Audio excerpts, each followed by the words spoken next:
के झटकों से दहला इलाका उत्तरकाशी में महसूस किए गए हल्के भूकंप के झटके जनपद मुख्यालय सहित आसपास के इलाकों में दिखा असर। चारधाम यात्रा को लेकर कमिश्नर गढ़वाल का फैसला, यात्रा के शुरुआती दिनों में वीआईपी दर्शन पर बैन।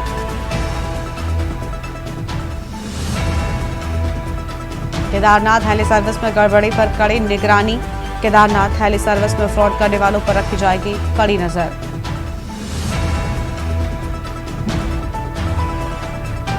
20 अप्रैल से शुरू होने जा रही चारधाम यात्रा।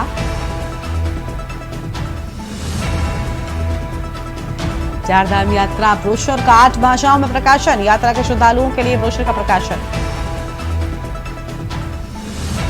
नाभिन सरकार में प्रशासनिक फेरबदल की बड़ी संभावना, जल्द हो सकता है बड़ा प्रशासनिक फेरबदल, कुछ जिलों के बदल सकते हैं जिलाधिकारी। आप देख रहे हैं के न्यूज, खबरों का सारथी।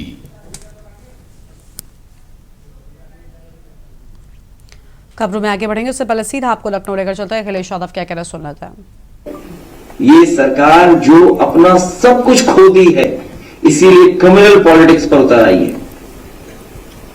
ये कम्युनल पॉलिटिक्स इसलिए कर रहे हैं क्योंकि किसान की आय दोगुनी नहीं कर पाए, गन्ने की कीमत नहीं दे पाए, बिजली महंगी है, महंगाई है, निवेश नहीं ला पा रहे, रोजगार नहीं, नौकरी नहीं, वेतन नहीं बढ़ पा रहा, चैनल घाटे में जा रहे हैं, बड़े बड़े पैमाने पर घाटे में जा रहे हैं, हर चीज घाटे की हो गई। और अब जब अमेरिका अर्थव्यवस्था अपनी संभाल रहा है, सेंसेक्स की आप देखते हुए कहां लुढ़क गया है। जिन लोगों ने निवेश किया वो अपना पैसा निकाल रहे हैं, वो जानते हैं कि यहां पे मुनाफा होने वाला नहीं है भारत में, इसीलिए तो सेंसेक्स को तुरंत लड़खड़ा जाता है, क्योंकि वो आपकी अर्थव्यवस्था पे नहीं टिका है, आपके निवेश में नहीं टिका है। जो मुनाफा कमाना चाहते हैं उनके निवेश पे टिका हुआ है। जब उनको लगता है कि भारत में निवेश में हमारा मुनाफा नहीं हो रहा है तो वो पैसा बाहर ले रहे हैं। इसलिए ये सरकार कम्युनल रास्ता अपना रही है। मुझे उम्मीद है जो कार्यक्रम समाजवादी पार्टी ने घोषित किया है, बाबा साहब अम्बेडकर जयंती के अवसर पर 8 अप्रैल से 14 अप्रैल हम सभी समाजवादी लोग और पीडीए परिवार के लोग मिलकर के इस कार्यक्रम को सफल बनाएंगे और घर घर जाकर के लोगों को जागरूक करेंगे, क्योंकि संविधान ही हमारी संजीवनी है और संविधान ही हमारी ढाल है। जब कभी भी हमारे सम्मान पर आंच आएगी, जब कभी भी हमारे जान को खतरा होगा, तो यही संविधान हमारी ढाल बन करके हमारी मदद करेगा। के बाद इस्तीफे का दौर शुरू हो गया है, ये आरएलडी में कई नेताओं ने इस्तीफा दिया है और उधर बिहार में उनके इस्तीफे हो गए। मैंने अपने लोकसभा के भाषण में कहा था कि वक्फ के लिए जो कानून लेकर के आए हैं, ये भारतीय जनता पार्टी के लिए वाटरलू साबित होगी। अभी अखिलेश जी, आपके दलित सांसद के घर पर जो है तोड़फोड़ की गई है और उस तोड़फोड़ में जो है इनका दिखाती है कि जब असलियत से बात करो, उनसे पार्लियामेंट में बात करते हैं सांसद लोग, तो बाहर आके वो तोड़फोड़ करते हैं और घर जलाने की कोशिश करते हैं, तमाम इस मुद्दों को भटकाने की कोशिश करते हैं। इस पे आप आज तुम नंबर 2 पे रह गए। ये बेहद सेंसिटिव इशू है, इसलिए सरकार से ये मैं यही कहूंगा कि जब राज्यसभा में रिकॉर्ड से वो बात हटा दी गई और कई मौकों पर मैंने कहा है, पार्टी की तरफ से भी इस बात को कहा गया है कि इतिहास को नहीं पलटना चाहिए। जो इतिहास हमें खुशहाली तरक्की के रास्ते पे न ले जा सके, उस इतिहास को इतिहास ही रहने देना चाहिए, क्योंकि इतिहास में अच्छाई और बुराई दोनों हैं।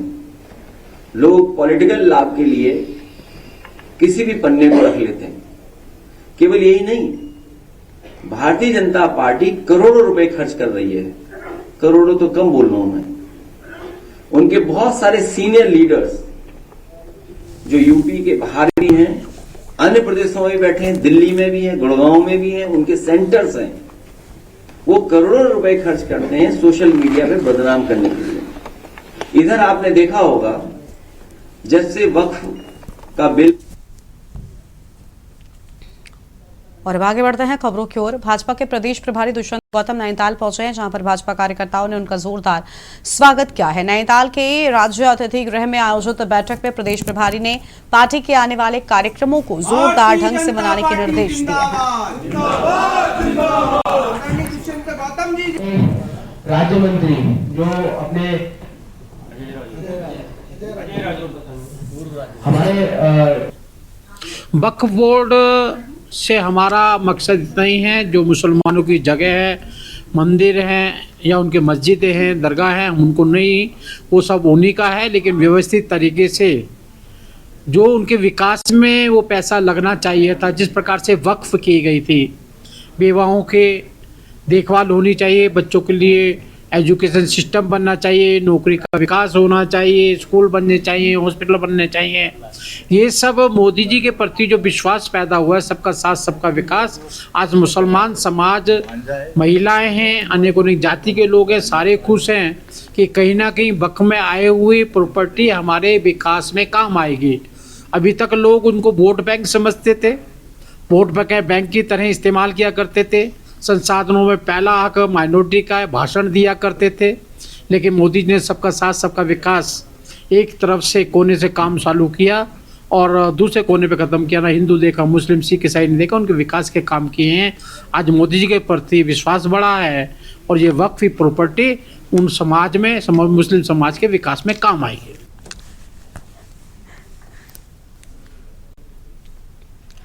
बागेश्वर जिले की विधानसभा क्षेत्र कपकोट के अंतर्गत प्रधानमंत्री ग्राम सड़क योजना के अंतर्गत 3,14,80,000 की धनराशि की लागत से लीती गोगिना मोटर मार्ग में डामरीकरण के कार्य का विधायक सुरेश गढ़िया ने विधिवत भूमि पूजन कार्यक्रम की शुरुआत की है। और आपको बता दें कि कपकोट शामा की जनता को बड़ी सौगात दी है। विधायक सुरेश गढ़िया ने उक्त मोटर मार्ग की जानकारी देते हुए बताया कि नवनिर्माण हेतु अग्रिम कार्यवाही गतिमान है, शीघ्र ही मोटर मार्ग का कार्य संपन्न कर दिया जाएगा।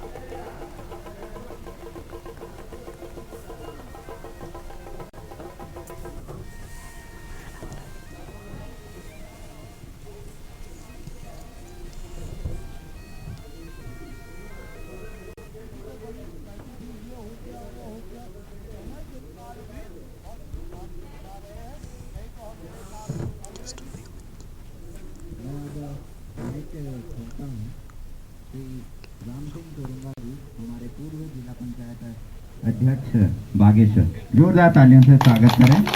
और आज लीती से गोगिना मोटर मार्ग के डामरीकरण के लिए विधिवत शुभारंभ कर दिया है, जिसकी लागत 3,14,80,000 रुपये से सड़क का निर्माण होना है। और निर्माण में सड़क में डामरीकरण का काम होना है, नालियाँ ठीक बननी हैं, कलमट ठीक बनने हैं, तो बहुत सारे काम जो सड़क के लिए ज़रूरी हैं, तो उस सड़क को स्ट्रेंथिंग देने के साथ उसको मजबूत करने की दिशा में आज सड़क का भूमि पूजन कर दिया है। तो आज से विधिवत रूप से काम सुचारू हो गया है। तो इसलिए मैं लीती, गोगिना, मलखा डुंगरचा, हमटी कापड़ी, कीमू, रातिर केठी के सभी सम्रांत जनता को बहुत बधाई, शुभकामनाएं प्रेषित करता हूं। और अपने देश के यशस्वी मुख्य प्रधानमंत्री माननीय नरेंद्र मोदी जी का और उत्तराखंड के यशस्वी मुख्यमंत्री माननीय पुष्कर सिंह धामी जी का और अपने सांसद अजय टमटा जी का धन्यवाद करना चाहूँगा कि जो मांग बहुत लंबे समय से चली आ रही थी, पिछले 5-6 सालों से, वो मांग जनता की पूरी हुई है। और क्योंकि हमारी सरकार ने संकल्प लिया है कि हम अंतिम छोर तक बैठे हुए व्यक्ति तक सुशासन को लाना चाहते हैं, सड़क, बिजली, पानी, शिक्षा, स्वास्थ्य, इसको ठीक करने की दिशा में हम बहुत तेज़ गति से आगे बढ़ रहे हैं। और जहां कमी है उसको पूरा करने के लिए हम लगातार प्रयासरत हैं और हमारी सरकार लगातार आम जनता की सहयोगी बनकर लोगों के कष्टों को दूर करने का प्रयास कर रही है। खबर है डोईवाला से, जहां पर शासन के दिशा निर्देश के बाद अपर सचिव आनंद स्वरूप डोईवाला ब्लॉक पहुंचे, जहां उन्होंने सभी विभागों के अधिकारियों के साथ में बैठक की है। इस बैठक में विभागों के द्वारा चल रही योजनाओं की समीक्षा की। इसके बाद उन्होंने ग्राम पंचायत मार्गम ग्रांट का भी निरीक्षण किया और केंद्र एवं राज्य सरकार की योजनाओं के क्रियान्वयन की स्थिति पर चर्चा की है।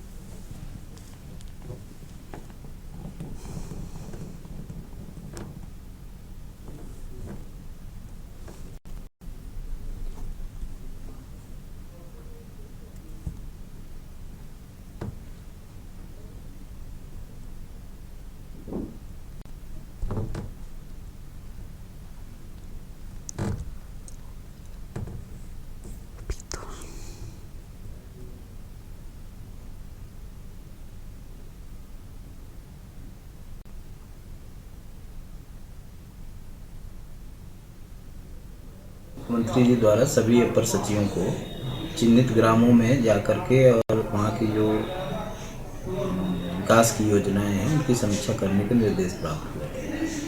इसी कड़ी में मुझे डोईवाला ब्लॉक आवंटित किया गया है। उसके निरीक्षण के लिए मैं आज यहाँ पर आया हूँ और मैं यहाँ भी विभिन्न अधिकारियों के साथ जो भारत सरकार की CSS योजनाएं हैं, राज्य सेक्टर की जो योजनाएं हैं उनकी समीक्षा करूँगा और किसी गांव में उनकी भौतिक स्थिति भी मैं देखूँगा। तो ये आज का कार्यक्रम है। तो अभी विभागों के अधिकारी हैं, 11 बजे से मेरा कार्यक्रम है, 5 मिनट बाद मेरी समीक्षा शुरू होगी। इसी स्थिति में उत्तराखंड में चारधाम यात्रा की तैयारियां जोर शोर से चल रही हैं। यात्रियों को किसी प्रकार की असुविधा न हो इसके लिए अधिकारियों को कड़े निर्देश दे दिए गए हैं, लेकिन अभी तक BKTC यानी कि बद्रीनाथ केदारनाथ मंदिर समिति के अध्यक्ष की कुर्सी खाली है। BKTC के अधीन बद्री केदार समेत 47 मंदिर चारधाम यात्रा के सफल संचालन में बद्रीनाथ केदारनाथ मंदिर समिति महत्वपूर्ण भूमिका निभाता है। इन मंदिरों में पूजा पाठ और दर्शन से लेकर प्रसाद की व्यवस्था BKTC के अधीन ही संचालित होती है, लेकिन अभी तक राज्य सरकार बद्रीनाथ केदारनाथ मंदिर समिति में नए अध्यक्ष की ताजपोशी नहीं कर पाई है।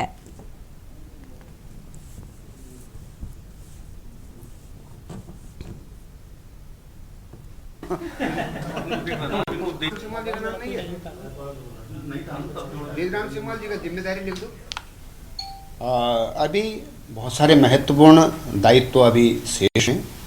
बद्रीनाथ केदारनाथ मंदिर समिति में अध्यक्ष और उपाध्यक्ष भी शेष है। वन विकास निगम में भी शेष है। गढ़वाल मंडल और कुमाऊं मंडल विकास निगम भी शेष हैं। ऐसे कई महत्वपूर्ण जिम्मेदारियां भी देने को बची हैं और मैं समझता हूं कि माननीय मुख्यमंत्री जी इस पर मनन कर रहे हैं, मंथन कर रहे हैं, सभी से परामर्श कर रहे हैं और जल्दी ही उन जिम्मेदारियों पर भी हम कार्यकर्ताओं को मनोनीत करेंगे। आगामी 30 अप्रैल से उत्तराखंड में शुरू होने वाले चारधाम यात्रा के लिए परिवहन विभाग ने कमर कस ली है। RTO प्रवर्तन शैलेश तिवारी ने कहा कि चारधाम यात्रा व्यवस्थित तरीके से हो और सभी तीर्थधामों में दर्शन के बाद सुरक्षित वापस आ जाए, इसके लिए कई तरह के प्रयास किए जा रहे हैं। वाहनों के लिए जगह जगह पर चेकिंग अभियान चलाया जाता है। केदारनाथ में शटल सेवा की शुरुआत की जा रही है। चारधाम यात्रा रूट पर 5 जगहों पर चेकपोस्ट बनाए जा रहे हैं। उन्होंने सभी तीर्थयात्रियों से अपील की है कि बिना रजिस्ट्रेशन के यात्रा न करें। वाहनों का भी यात्रा के लिए पंजीकरण जरूरी है।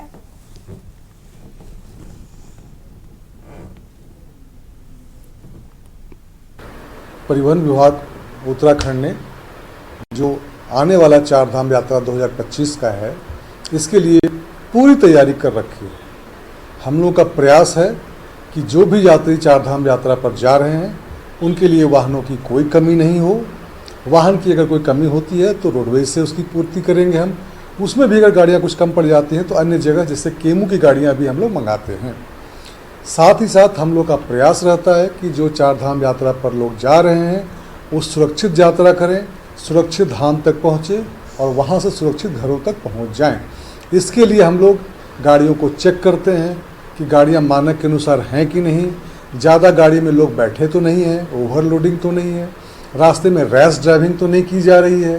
ठीक है, इसके लिए हम लोग जगह जगह चेक पोस्ट भी लगाते हैं।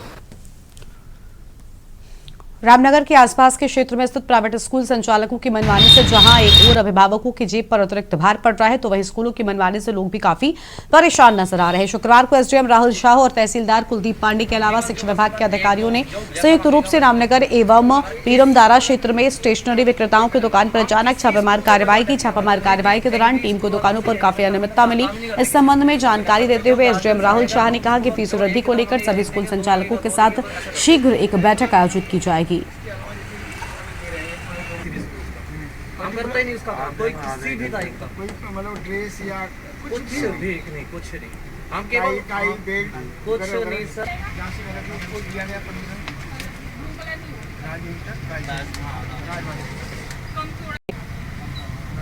अभी रामनगर अंतर्गत जो विभिन्न स्कूलों के द्वारा NCERT की जो रिकमेंडेड किताबें हैं, उसके अलावा भी अन्य कोई प्राइवेट पब्लिशर किताबें अपने सिलेबस में रखी गई हैं, जिस और कई सारे जो बच्चे हैं उनको बाध्य किया जा रहा है कि वो किताबें खरीदें, जिसकी पुष्टि आज हमने 2-3 दुकानदार जो हैं यहाँ पे जो किताबें बेचते हैं वहाँ गए, तो जो उनके सेट तैयार किए गए थे उस सेट में NCERT के अलावा अन्य प्रकार की और किताबें भी शामिल की गई थी, जिससे प्रतीत होता है कि उनके जानबूझ के उनके द्वारा करिकुलम की से बाहर की किताबें जोड़ी जा रही हैं। जबकि इसमें ये प्रावधान ये है कि आप पेरेंट टीचर की जो मीटिंग होगी उसमें आप डिसाइड करेंगे कौन सी और किताबें जोड़नी है, कौन सी नहीं जोड़नी है, और किताबों का जो मूल्य होगा वो एनसीईआरटी के समतुल्य होना चाहिए, ना कि उससे ज़्यादा होना चाहिए। लेकिन जांच में ये पाया गया कि एनसीईआरटी से 4 गुना या 5 गुना महंगी किताबें भी शामिल की जा रही हैं, जिससे कि अनावश्यक रूप से परिवारजनों पे अतिरिक्त आर्थिक बोझ पड़ रहा है। इस संबंध में सभी भी ऐसे विद्यालयों की जाँच करके नोटिस देने के निर्देश दिए गए हैं। खंड शिक्षा अधिकारी के माध्यम से सभी को नोटिस दिया जाए।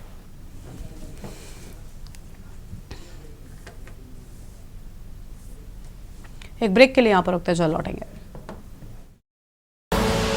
आप देख रहे हैं ब्रेक के बाद आप सभी का स्वागत है। टिहरी जिलाधिकारी मेयर दीक्षित ने शनिवार को नरेंद्र नगर में जिला खेल कार्यालय में badminton hall, TT hall, football ground और राइड का स्थलीय निरीक्षण किया। जिलाधिकारी के निर्देशन में खिलाड़ियों के लिए खेल सुविधाएं बेहतर करनी है तो जिला खेल कार्यालय में बैडमिंटन हॉल का सौंदर्यीकरण कार्य किया जा रहा है। जिलाधिकारी ने कार्यों का निरीक्षण कर जानकारी लेते हुए आवश्यक दिशा निर्देश भी दे दिए हैं।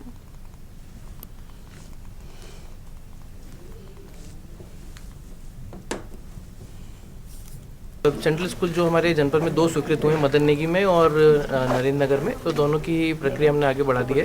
वहाँ पर भी हमारी जो बिल्डिंग है उसका रिपेयरिंग शुरू होने जा रहा है और यहाँ पर भी हमारी आज जीआईसी नरेंद्र नगर में जो शिक्षक हैं उनके साथ वार्ता हुई है, तो हम प्लान बना के अभी निदेशालय भेज रहे हैं। उसके अतिरिक्त यहाँ पे जो खेल विभाग का जो बैडमिंटन कोर्ट है उसका भी रिनोवेशन हम कराए जा रहे हैं। जैसा कि टिहरी में नया बैडमिंटन कोर्ट बन गया, यहाँ पर भी बच्चों के लिए खेल सुविधाएं बेटर हों, इसके लिए भी कार्य किए जा रहे हैं और 1 महीने के अंदर ये समस्त कार्य पूर्ण हो जाएंगे। हल्द्वानी में नवरात्रि के पावन अवसर पर नगर निगम ने एक सराहनीय पहल की है। नगर निगम परिसर में मेयर गजराज बिष्ट और नगर आयुक्त ऋचा सिंह ने निगम में कार्यरत सफाई कर्मचारियों की कन्याओं का विधिवत पूजन कर उन्हें पूजन कराया। इस आयोजन में नगर निगम के समस्त अधिकारी और कर्मचारी भी मौजूद रहे। इस कन्या पूजन के माध्यम से सफाई कर्मियों के परिवारों को जो सम्मान दिया गया उससे सामाजिक समरसता और समानता का संदेश प्रसारित हुआ है।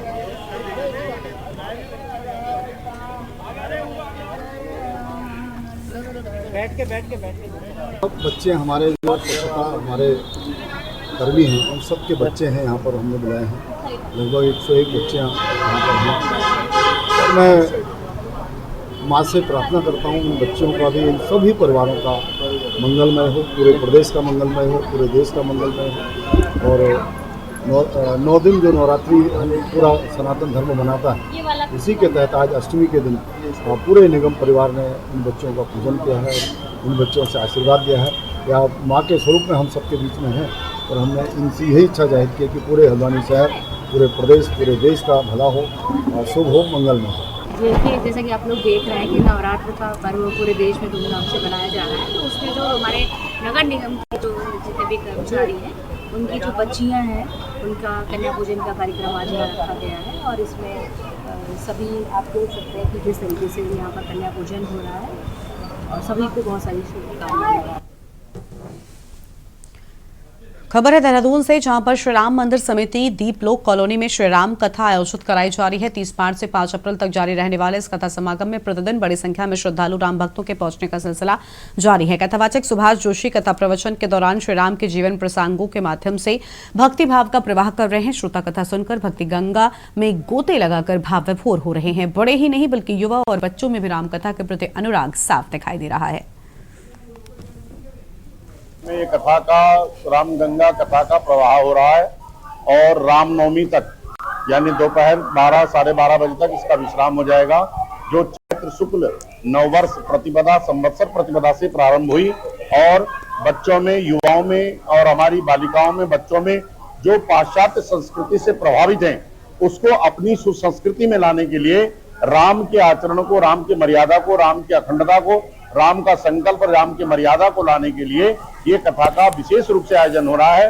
आयोजन श्री राम मंदिर दीपलोक कॉलोनी में श्री राम मंदिर समिति द्वारा किया जा रहा है और हम श्री सुभाष जोशी जी के बहुत आभारी हैं कि वह इस आयोजन को कर रहे हैं।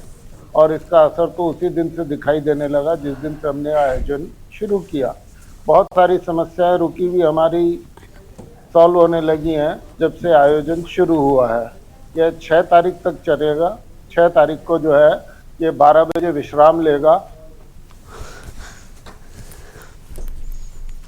हरिद्वार में नवरात्रि की अष्टमी तिथि पर आस्था का खास माहौल देखने को मिला है और श्रद्धालु देवी के 9 रूपों की पूजा के साथ बड़ी श्रद्धा से कन्या पूजन कर रहे हैं। मंदिरों, आश्रमों और घरों में छोटी कन्याओं को देवी स्वरूप मानकर उनका पूजन किया जा रहा है। कन्याओं को स्वादिष्ट भोजन भी कराया जा रहा है।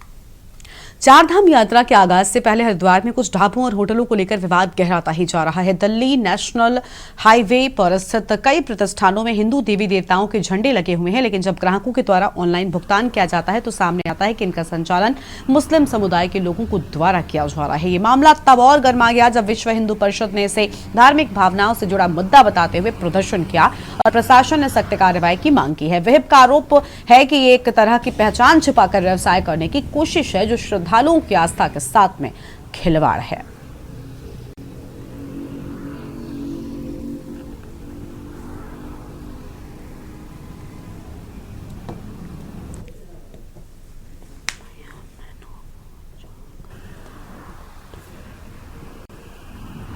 दुर्गी जिला पड़ता है, जिसमें मंगलौर, भगवानपुर, आपका हरिद्वार रोड, ये सारे अपने जो क्षेत्र इसमें आते हैं चुड़ियाला हुए।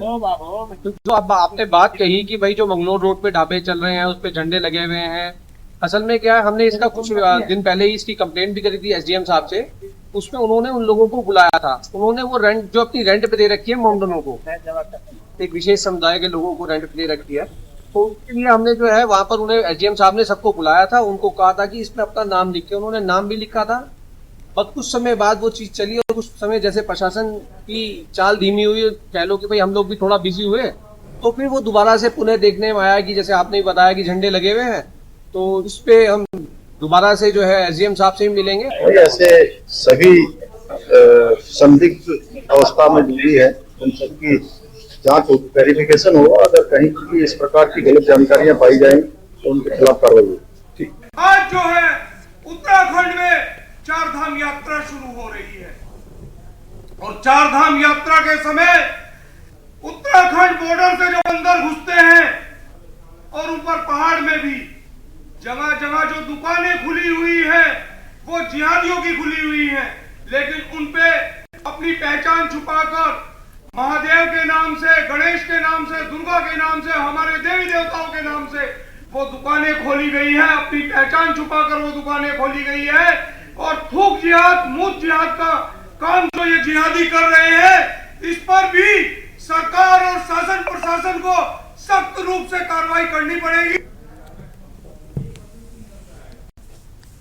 अगली खबर है देहरादून से, जहां पर गुरु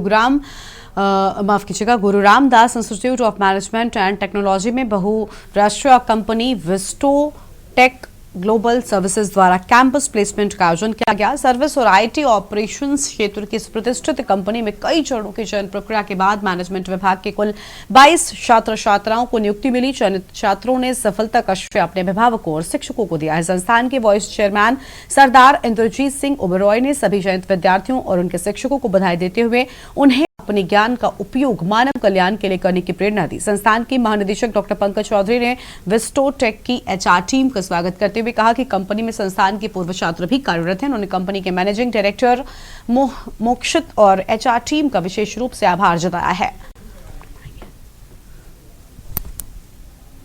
सर, जो यहाँ का मेरा अनुभव रहा है इस संस्थान में, इस संस्थान के बच्चों की जो सफलता का रेट है वो बहुत ज़्यादा है। लगभग जो पास आउट बच्चे हैं वो सभी 6 महीने के अंदर पास आउट होने के अच्छी कंपनीज़ में सेलेक्ट हो जा रहे हैं, ज्वाइन कर रहे हैं। और ज्वाइन करने के बाद जो संस्थान के भी प्रयास हैं, कुछ उनके खुद के प्रयास हैं, उसके बाद वो जहाँ ज्वाइन करते हैं वहाँ जो नियोक्ता है उनकी फीडबैक बहुत अच्छी है और वो कंपनीज दोबारा फिर जूनियर बच्चों को लेने के लिए संस्थान में आती हैं। मैं आपको बताना चाहूँगा कि बड़ी खुशी की बात है कि लगभग 26 बच्चे हमारे सरकारी नौकरी में भी लगे हैं और अपनी जीविका कमाने के साथ साथ जो उत्तराखंड के सुदूर पर्वतीय क्षेत्र हैं, ग्रामीण क्षेत्र हैं, वो सिविल इंजीनियरिंग के बच्चे हैं, वो JEE उसमें सेलेक्ट हुए और वो जो हमारी केंद्र सरकार का जो विजन है पूरे उत्तराखंड को डेवलप करने का, 2047 में विकसित भारत को बनाने का, उसका जो निचोड़ है, उसका जो एक कंट्रीब्यूशन है, उसमें हमारे बच्चे सरकारी क्षेत्र में भी सेवाएं दे रहे हैं। और इन 26 बच्चों के अलावा जो पेयजल निगम, सिविल डिपार्टमेंट, PW डिपार्टमेंट भी विभिन्न विभागों में अभी नियुक्तियां हुई हैं उनकी सरकारी विभागों में। उसके अलावा जानी मानी बहुराष्ट्रीय कंपनियों में भी इस संस्थान के बहुत सारे बच्चे काम कर रहे हैं। अभी कुछ ही दिन पहले हमारे 11 बच्चे मेगा रबर टेक्नोलॉजी गुड़गांव की एक काफ़ी अच्छी कंपनी है उसमें सेलेक्ट हुए। इस बुलेटिन में इतना ही। तमाम बड़ी खबरों के लिए आप देखते रहिए न्यूज़ इंडिया। नमस्कार। आप देख रहे हैं के न्यूज़, खबरों का सारथी।